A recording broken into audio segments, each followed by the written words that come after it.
There was always going to be a follow-up to the huge story of last week with Marc Marquez heading to the factory Ducati Corsa team for 2025, and the reflex move of Jorge Martin heading to Aprilia, understandably fed up with Bologna messing him around. We immediately got another domino falling with Enea Bastianini signing with KTM, and it was finally announced today that he is indeed going to the tech-free customer KTM team for 2025. But in a genuine surprise, Aprilia's own Maverick Vinales will also be moving there with him. There's seemingly been some disagreements within the ranks at Aprilia. Team boss Massimo Rivola has always seemed keen to keep the Spaniard, even going as far as saying he had an agreement with him in place for 2025. Maverick came out and disagreed, saying he had options, but most people associated that with Honda, and well, it's a Honda. Most people struck that possibility down for performance reasons unless the Japanese factory was prepared to part with an unserious amount of money to convince him. No one considered the KTM umbrella a possibility, especially with the interviews saying that they were keen to keep Jack Miller on the books, but instead Tech Free clears the decks with Augusto Fernandez also being told to kick rocks. My first thought, this is a weird move that I don't think makes a lot of sense for all parties involved. Let me explain how. First of all, Maverick. For me, he's the definition of a Goldilocks rider. Someone who can be incredibly fast when all the pieces of the puzzle are in place, but if you knock him out of his comfort zone, he can struggle. His 2.5 years at Aprilia have had dazzling moments of brilliance, like his dominant win at COTA in April, and other great podium finishes behind the sport's best, but for every podium, there's also a fringe top 10, or sometimes even worse. The man's results can be extremely erratic, and in a highly competitive KTM fleet of riders, I'm not sure Pit Bearer will have the same level of patience that Aprilia has shown in him. KTM as a factory matches Maverick's current form as a rider, and I don't mean that in a good way.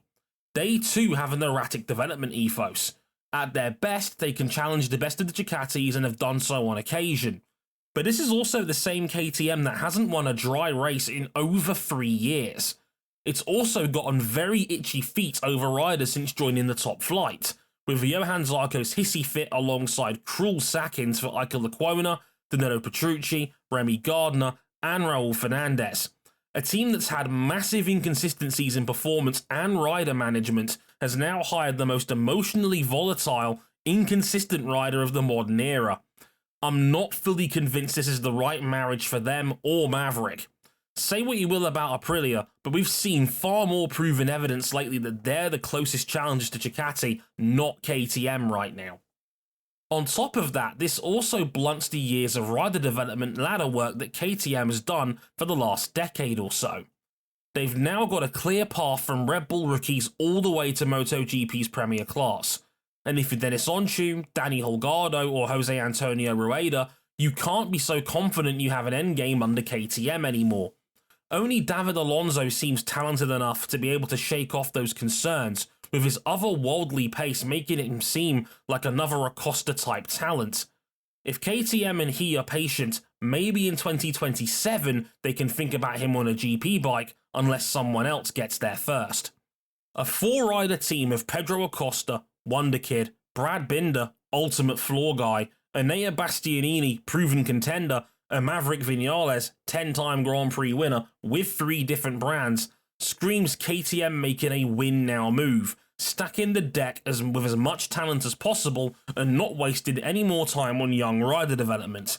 It's a direct shot at Ducati, even if it's a little further along the Italians' mantra of taking younger riders like Pecco Bagnaia and Marco Bezzecchi and raising them up their ranks. So what does that mean for the rest of the market? Well, as I've said before, I think a lot of this will boil down to Pramac and whether they take Yamaha's lucrative offer or not. Right now, the sense I'm getting is that they will. If that happens, it will shake up where Ducati send their top-line equipment. Now, I'm spitballing here, but if I were Ducati and Pramac jump ship, I think you split the GP25s between your 2 other customers of VR46 and Gresini. With Gresini having an open seat after Marc Marquez's departure, this is probably the ideal landing spot for contracted youngster Fermin Aldeguer. Now, Aprilia has 2 seats to replace rather than 1. Rivola made it abundantly clear he'd like an Italian rider on an Italian bike, and with Bastianini heading to Tech 3, he may be tempted into making Marco Bezzecchi another offer, having done so a few years back. Bez has largely been loyal to VR46 since joining the team, but might be tempted given his struggles with the GP23, sitting 11th in the standings at time of writing, compared to 3rd this time last year. His teammate Fabio Di Giannantonio is also in the frame, with his stock reasonably high after some decent performances, carrying on his late 2023 form. There could also be a third Aprilia up in the air with question marks on Miguel Oliveira's future at Trackhouse, with the temptation to sign Joe Roberts cause America. There's also the curious case of Joan Mir, who will almost certainly be on the free agency block after finishing his 2-year stint at Honda being a crash test dummy. You don't win a world championship by chance, and if you can give him a safe bike, he should still be high up the board as an option. So with all that information I know up in the air, here's a rough prediction for how I think the 2025 MotoGP grid will shake out. Ducati, Bagnaia and Marquez. KTM, Brad Binder and Pedro Acosta. Tech 3, Enea Bastianini and Maverick Vinales. Honda, Luca Marini and Iker Lecuona. LCR, Johan Zarco and Ayagura. Yamaha, Fabio Quartararo and Alex Rins. Aprilia, Jorge Martin and Fabio Di Giannantonio. Trackhouse, Raul Fernandez and Joan Mir.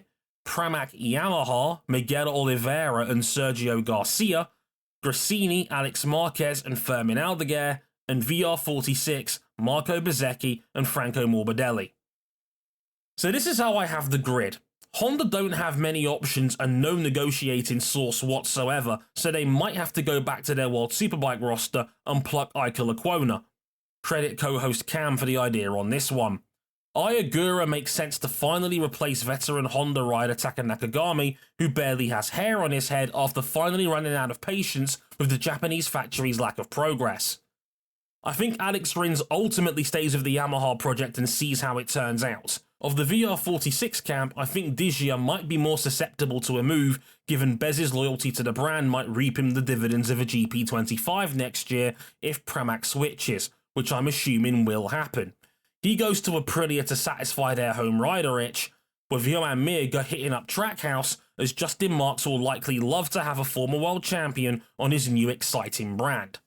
I think, as said, Gresini will have an open slot. They'd happily take a GP25, and that's an easy placement for Fermin Aldeguer with Alex Marquez staying on. I think Morbidelli goes to VR46 to finally finish his story as the Academy's first MotoGP graduate, leaving 2 Pramac Yamahas up for grabs. I think they take Miguel Oliveira's high upside and versatility when it comes to top flight experience, and that might be the one spot for another Moto2 rider to come up, and Sergio Garcia is the best of the bunch down there at the moment. Jack Miller likely ends up in World Superbikes, probably Ducati if rumours persist that this is Alvaro Bautista's final season over there. Let me know what you think the 2025 grid will look like, and of course, keep reading the DRR posts on the blog section as more silly season news inevitably drops. Thanks for reading. Well, listening in this case.